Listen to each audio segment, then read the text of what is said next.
Let's Explainer. Okay, today we're doing something I'm actually really excited about. We're taking this incredibly brief, literally 5-line microstory, and we're totally deconstructing it to uncover some pretty profound psychological truths about human nature and what true devotion actually means. Now, to really bring this to life, I want you to imagine we're framing this short text as a script for a stage play. Right? Picture the scene with me.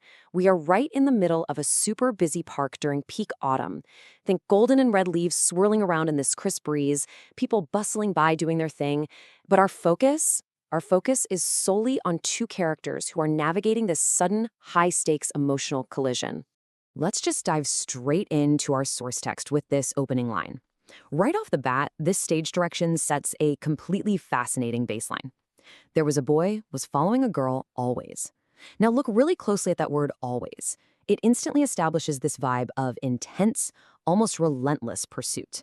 We're not talking about a passing glance across a crowded room here, or some momentary spark. Nope. Always suggests a history. It suggests a pattern, and a dedication that kind of borders on obsession, honestly. The boy isn't just walking in the same general direction, he is completely tethered to her path. So, bringing us to our first key theme, the scene of devotion. Let's see how this builds the tension on our imaginary stage. In this bustling autumn park, you can practically see the blocking, right? The girl is walking ahead, her footsteps are rhythmic, completely unbothered.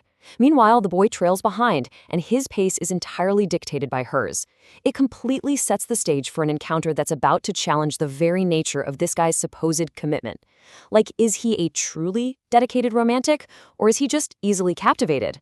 The stage is officially set for the ultimate test. Suddenly, the girl just stops. She turns around, leaves swirling around her boots, and confronts him with this super direct question. Why are you following me? And her delivery here, she sounds confident, a little mysterious, and maybe just a bit playful and flirtatious too. She's not scared at all. She's curious, and she is calling him out. By asking this, she forces him right out of the shadows. He suddenly has to justify his constant presence, which instantly kicks this whole psychological interaction into high gear. Naturally, the boy is caught totally off guard. I mean, he's been the observer this whole time, and boom, now the spotlight is entirely on him. He has to answer. He's got to formulate an actual reason for his always. And what does he do? Oh, he goes for the absolute maximum.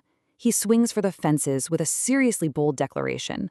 On our stage, you can absolutely picture the boy shifting his weight from foot to foot. His delivery is incredibly nervous, super stuttering. He blurts out, "You are very pretty, and I think I am in love with you."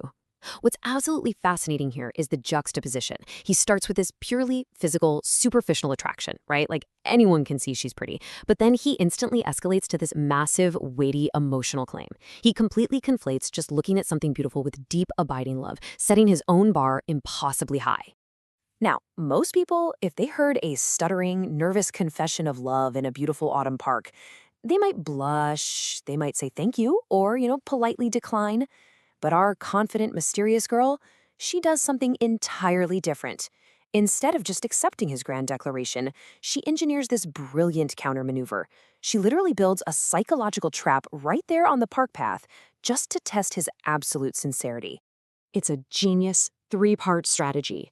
First, she denies his compliment, flat out stating she isn't pretty, which instantly throws him way off balance. Then, she introduces a superior temptation, a friend who is supposedly even prettier. This speaks directly to that superficial layer he just revealed. And finally, with this mysterious, playful smirk, she drops the bait. She says, "And you know she is right behind you." It's incredible. She systematically dismantles his logic and just hands him a choice. And here we are. We've reached the absolute climax of our explainer and the climax of our stage play. The boy is facing this ultimate, split-second test of his supposed love. Think about it. If he truly is in love with the girl standing right in front of him, the existence of a subjectively prettier girl standing behind him should be completely irrelevant data. It shouldn't matter at all. The tension in the air is thick. So, what does he do? He turns his head. The boy actually looks over his shoulder, scanning the empty, leaf-strewn park path, and stutters out, "Looks like there is no one behind." Oh man. His complete failure is captured in that single revealing line. There was no friend. It was a total bluff, and he fell for it instantly. In one simple turn of his head, he exposes his easily distracted nature and completely invalidates that heavy romantic declaration he made just seconds before. He essentially traded his profound claim of love for the mere possibility of a prettier face. So let's unpack this a bit. What does this specific failure actually reveal about the core philosophical concept of our explainer today?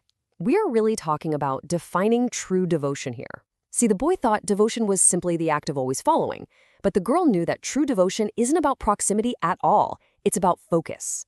By looking back, the boy proved his focus was entirely conditional. And this brilliantly illustrates the story's ultimate punchline and moral. The girl steps slightly closer. That flirtatious playfulness, it is completely gone, replaced by a cold, hard truth. She looks him dead in the eye and says, "If you really loved me, you wouldn't have looked behind." It's such a powerful moment. Genuine love is singular and focused, meaning if it was real, he wouldn't have even checked the bait. Because as we're seeing, true devotion requires loyalty and faithfulness to a person or a cause. It contrasts so sharply with that superficial, easily distracted attraction we just witnessed. Devotion demands a steadfast loyalty that just completely shatters this boy's illusion. He was devoted to the feeling of chasing something pretty, not devoted to the actual person he was chasing. The second a shiny new object was introduced, his always just evaporated.